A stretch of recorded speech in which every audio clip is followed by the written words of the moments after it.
আসসালামু আলাইকুম, welcome to the career hub. আমি মোহাম্মদ রফিকুল ইসলাম। আমরা আমাদের পূর্বের ভিডিওতে দেখেছিলাম অ্যাডোবি এক্সডির লাইব্রেরির কালার সেকশন। আজকে আমরা দেখব ক্যারেক্টার স্টাইল। তা আমরা সরাসরি এক্সডিটি ওপেন করে নিচ্ছি। এক্সডিটি ওপেন করার পর আমরা ফোনের একটি আর্টবোর্ড নিয়ে নিচ্ছি, ফোন সাইজের। আপনারা যে কোনো সাইজের আর্টবোর্ড নিয়ে নিতে পারেন। আমরা আর্টবোর্ডটি ওপেন হওয়ার পর লেফট সাইডে দেখতে পাচ্ছি আমাদের এই যে লাইব্রেরি সেকশনের লাইব্রেরি টুলের লাইব্রেরি সেকশনটি ওপেন হয়ে গেছে। আমরা বিগত পর্বে দেখেছিলাম কালার, আজকে দেখব ক্যারেক্টার স্টাইল। তো আমরা যদি যে কোনো একটি টেক্সট নিয়ে নিই, সাপোজ ক্যারিয়ার হাব নিয়ে নিচ্ছি, ক্যারিয়ার হাব নিয়ে নিলাম। তো আপনারা যারা আমাদের টুলসের ভিডিওটি দেখেছিলেন টেক্সট টুলের, তারা জানেন যে এই পয়েন্টটি ধরে যদি আমরা ড্র্যাগ করি আমাদের ফন্টটি বড় হবে এবং উপরের দিকে ড্র্যাগ করলে এটি ছোট হবে। আমরা আমাদের ফন্টটি বড় করে নিচ্ছি। তো এখান থেকে আমরা সাইজটা চেঞ্জ করে নিতে পারবো আমাদের ফন্টের। আবার চাইলে এখান থেকে আমাদের স্টাইলটা চেঞ্জ করে নিতে পারবো ফন্টের। তো আমি স্পেশালি পপিন্সটা ইউজ করি খুব বেশি, পপিন্সটা খুব ভালো লাগে।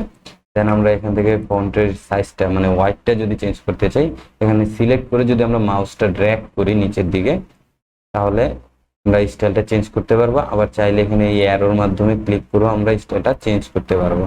তো আমরা যদি আমাদের এই কালারটা চেঞ্জ করি ফন্টের স্টাইলটা, তাহলে এখানে আমরা রেড কালার নিয়ে নিলাম। তো আমরা এই কালারটা চাইলে এখান থেকে অ্যাড করে নিতে পারছি কালারে। দেন যদি ক্যারেক্টারটা চেঞ্জ করতে চাই, ক্যারেক্টার স্টাইলটা যদি আমরা নোট করে রাখতে চাই, নোট করে নিলাম। এই সেম ক্যারেক্টারটা আমাদের কাজে লাগবে আমরা যদি আরেকটা আর্টবোর্ড নেই। মাল্টিপল আর্টবোর্ডে যখন আমরা কাজ করব তখন আমাদের এই ক্যারেক্টার স্টাইলটাও কাজে লাগবে কালারের মতো। তো আমরা যদি এখানে একটি টেক্সট লিখি, আমাদের টেক্সটটা এখানে সিলেক্ট করা আছে। সো আমি চাচ্ছি টেক্সটটা এখানে 20 পিক্সেল, এখানে রোবোটো এবং এখানে রেগুলার বা মিডিয়াম আমি এখানে নিয়ে নিলাম। যদিও এখানে চেঞ্জ হয়নি, সরি। আচ্ছা, আমরা আগে লিখে নিই।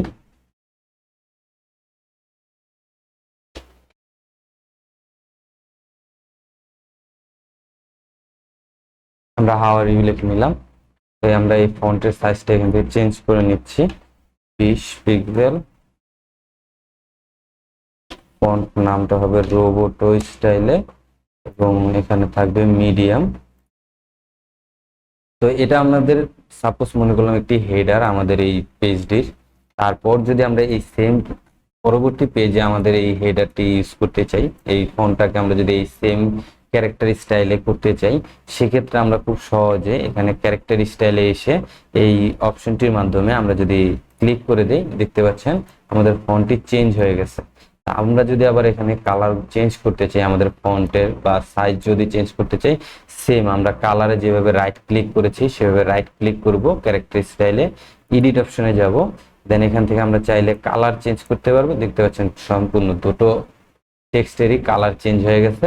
এখান থেকে যদি আমরা সাইজ চেঞ্জ করতে চাই, সাপোজ 30 পিক্সেল, এবং বোল্ড থেকে আমরা যদি বোল্ড ইটালিক করি, এক্সট্রা বোল্ড ইটালিক, দেন ব্ল্যাক, খুবই ঠিক হবে, সরি ঠিক না, স্ট্রোকটা খুবই, হোয়াইটটা খুবই বেড়ে যাবে আমাদের টেক্সটের।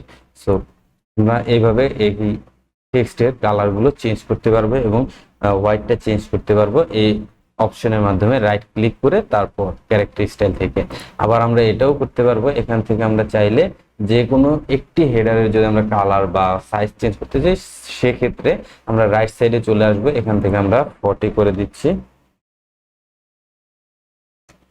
40 করে দিলাম। এখান থেকে ব্ল্যাক আছে, সো নো প্রবলেম। এখান থেকে আমরা অন্য কিছু যদি রোবোটই দিই, রোবোটো করে দিলাম, দেখতে পাচ্ছেন চেঞ্জ হয়ে গেছে। তো এখানে কিন্তু চেঞ্জ হয়নি।